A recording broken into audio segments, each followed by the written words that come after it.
2013 में आई world war Z एक horror action movie है। इसकी IMDb रेटिंग 7/10 है। अगर आप हमारे चैनल पर नए हैं तो सब्सक्राइब बटन जरूर दबाएं। बिना किसी देरी की मूवी एक्सपीरियंस शुरू करते हैं।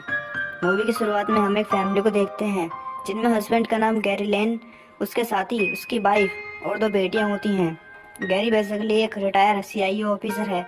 ये अपनी फैमिली के साथ दूसरे शहर में जा रहे होते हैं, लेकिन रास्ते में ही ये एक ट्रैफिक में फंस जाते हैं। जैसे ही गैरी गाड़ी से उतर कर देखता है कि ये जाम क्यों है, तभी उस शहर में ज़ॉम्बीज़ का एक बहुत खतरनाक अटैक हो जाता है। ये ज़ॉम्बीज़ अपने रास्ते में आने वाले सभी लोगों पर अटैक कर रहे थे और उन्हें काट कर गिरा रहे होते हैं। गैरी यहाँ पर एक बात नोटिस करता है कि ज़ॉम्बी जब किसी इंसान को काट रहा होता है, वो इंसान 15 सेकंड में ही खुद भी ज़ॉम्बी बन रहा है। यह ज़ॉम्बी वायरस बहुत स्पीड से फैल रहा है। गैरी किसी तरह अपनी फैमिली की जान बचा के वहाँ से भाग जाते हैं। जब ये रास्ते में होते हैं तभी गैरी को उसके एक फ्रेंड की कॉल आती है। गैरी का यह दोस्त भी CIA में है। गैरी अपने फ्रेंड से हेल्प मांगता है ताकि वो अपनी फैमिली को बचा सके। अब गैरी और उसकी फैमिली एक बिल्डिंग के पास पहुंच जाते हैं क्योंकि इसी बिल्डिंग की छत पर एक हेलीकॉप्टर आना है जो इनको यहाँ से बचा लेगा। जैसे ही वो लोग बिल्डिंग के अंदर जा रहे होते हैं, आसपास बहुत से ज़ॉम्बी वाहन आ चुके थे और इधर उधर उन लोगों पर अटैक कर रहे होते हैं। उनमें से एक ज़ॉम्बी गैरी पर भी अटैक कर देता है।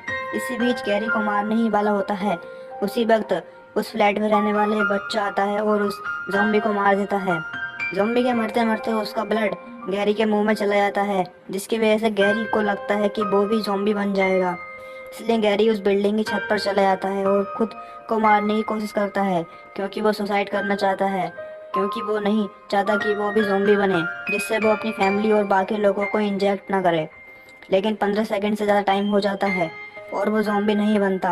वो समझ जाता है कि ज़ॉम्बी का केवल ब्लड मुंह में जाने से कुछ नहीं होता। इसलिए गैरी अब शांत हो जाता है। इतनी ही देर में वहाँ एक हेलीकॉप्टर भी आ जाता है जो उसके दोस्त ने भेजा था।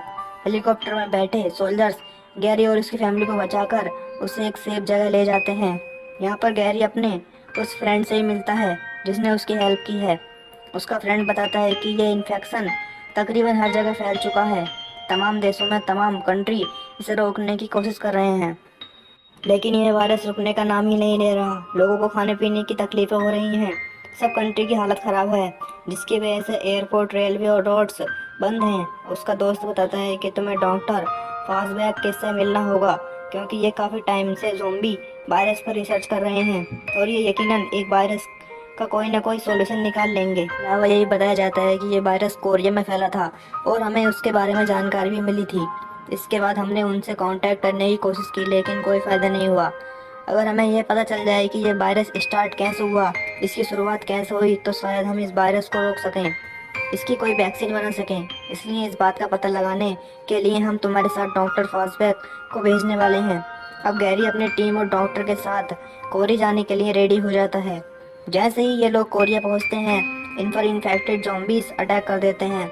ज़ॉम्बीज़ के साथ इनकी फाइट होती है, काफ़ी ज़ॉम्बीज़ मारे जाते हैं, लेकिन डॉक्टर फास्टबैक जो हमेशा से ही लैब में रहे हैं, ये सब देखकर वो ज़्यादा डर जाते हैं। डर के मारे वो फ़ौरन वापस प्लेन में भागने लगते हैं, लेकिन उनका पैर फिसल जाता है।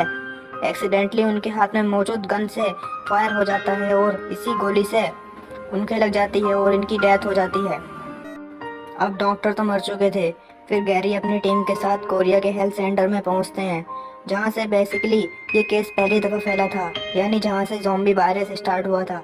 यहाँ पर एक ऑफिसर गैरी को बताते हैं कि ये जो लाश तुम देख रहे हो, ये डेड बॉडी ज़ॉम्बी वायरस का सबसे पहला विक्टिम था। गैरी उस ऑफिसर से पूछता है कि इसे किस चीज़ ने काटा था जिसकी वजह से ये ज़ॉम्बी बना, लेकिन ऑफिसर इसके बारे में ज़्यादा इन्फॉर्मेशन नहीं रखते थे। अब ये यहाँ से जाने ही लगते हैं। वहाँ जेल में बैठा हुआ एक कैदी इन सब का ध्यान अपनी तरफ करता है।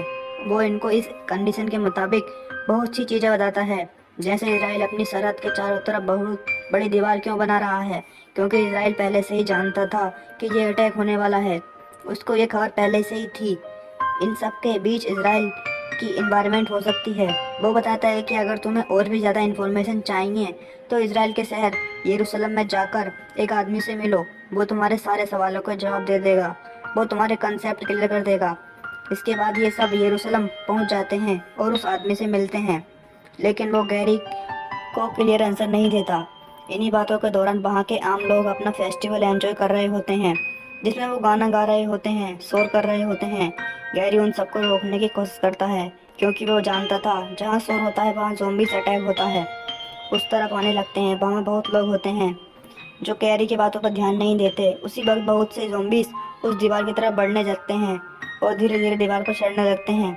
अभी तक इज़राइल उस दीवार की वजह से सेफ था, लेकिन अब ज़ॉम्बीज़ उस दीवार के अंदर आ जाते हैं और लोगों पर अटैक करना शुरू कर देते हैं, और सब लोग आहिस्ता आहिस्ता ज़ॉम्बी बनते जा रहे थे। यहाँ पर एक अजीब बात देखते हैं कि ज़ॉम्बी बने लोग बहुत से लोगों पर अटैक तो कर रहे थे, लेकिन बहुत से लोगों को छोड़ भी रहे थे। यानी कुछ लोगों पर अटैक किया जा रहा था और कुछ लोगों को टच भी नहीं किया जा रहा था। गैरी इस बात को नोट करता है। यह बात आगे पता चलेगी कि ऐसा क्यों हो रहा है।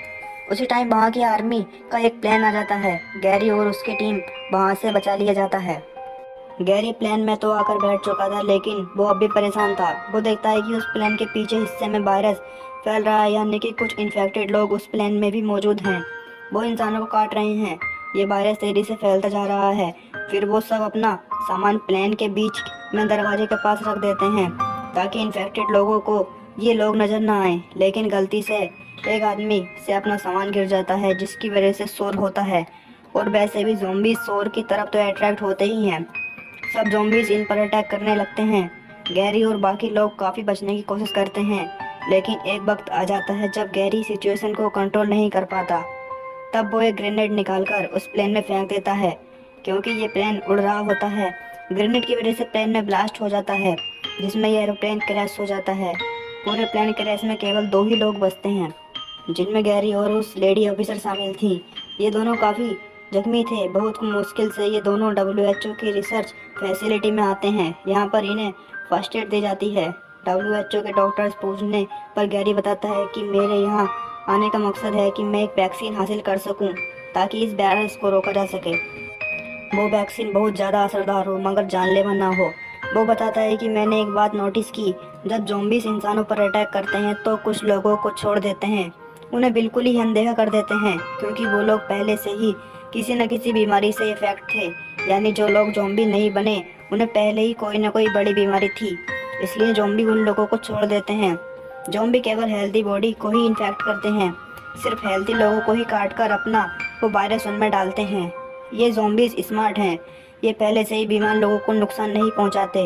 यहाँ पर डॉक्टर्स कहते हैं कि हमें तुम्हारी थ्योरी प्रूव करने के लिए एक प्रूफ चाहिए। हम ऐसे ही तुम्हारी बातों पर यकीन नहीं कर सकते। हम में से कोई एक आदमी अपने अंदर बैक्टीरिया इंजेक्ट करके उन ज़ॉम्बीज़ के सामने जाए, लेकिन अगर वो ज़ॉम्बी उस पर अटैक नहीं करेंगे तो तुम्हारी थ्योरी बिल्कुल ठीक है। गैरी यह करने के लिए मान जाता है, लेकिन बात यह थी कि जहाँ ये बैक्टीरिया वाली वैक्सीन है, वो जगह उस फैसिलिटी के दूसरे हिस्से में है, जहाँ पर सब लोग ज़ॉम्बी बन चुके हैं। ये लोग बैक्टीरिया वाली वैक्सीन हासिल करने के लिए वहाँ से चले जाते हैं। ध्यान देने के बाद भी वहाँ शोर हो जाता है। फिर ज़ॉम्बीज़ इन लोगों पर अटैक करने की कोशिश करते हैं। गैरी के बाकी साथी वहाँ से भागकर अपनी जान तो बचा लेते हैं, पर गैरी अभी भी वहाँ होता है। वो ज़ॉम्बीज़ से लड़ता है और अपनी जान बचाकर थोड़ी सेफ जगह आ जाता है। वहीं पर सारी बैक्टीरिया वैक्सीन पड़ी होती हैं। गैरी को वैक्सीन उठाकर बाहर आने ही लगता है, तभी गेट के बाहर एक ज़ॉम्बी आ जाता है। गैरी डिसाइड करता है कि उसे ही ये वैक्सीन खुद के अंदर लगानी होगी। बैक्टीरिया वैक्सीन को गैरी अपने अंदर इंजेक्ट कर लेता है। अब अनजाने में ही सही गैरी का ये आइडिया काम कर जाता है। गैरी के सामने खड़ा हुआ ज़ॉम्बी गैरी पर अटैक नहीं करता, क्योंकि गैरी अब बैक्टीरिया इन्फेक्टेड हो चुका था। अब ज़ॉम्बी उस इंसान पर अटैक नहीं करते जिस इंसान के अंदर बहुत ज़्यादा बैक्टीरिया हो या बीमारी हो। गैरी वहाँ आराम से बाहर निकलकर वो वैक्सीन डॉक्टर्स को दे देता है, और सब लोग बहुत खुश होते हैं कि उन्हें इस बीमारी का इलाज मिल गया। यानी अब उनके पास उस ज़ॉम्बी वाले वायरस का तोड़ है। इसके अलावा गैरी कुछ वैक्सीन लेकर अपनी फैमिली के पास चला जाता है और उन्हें भी वैक्सीन देता है। वो वैक्सीन अपने फ्रेंड को भी देता है। इस वैक्सीन की डोज तैयार हो रही थी और धीरे धीरे लग रही थी। यहीं पर मूवी एंड हो जाती है। Thanks for watching.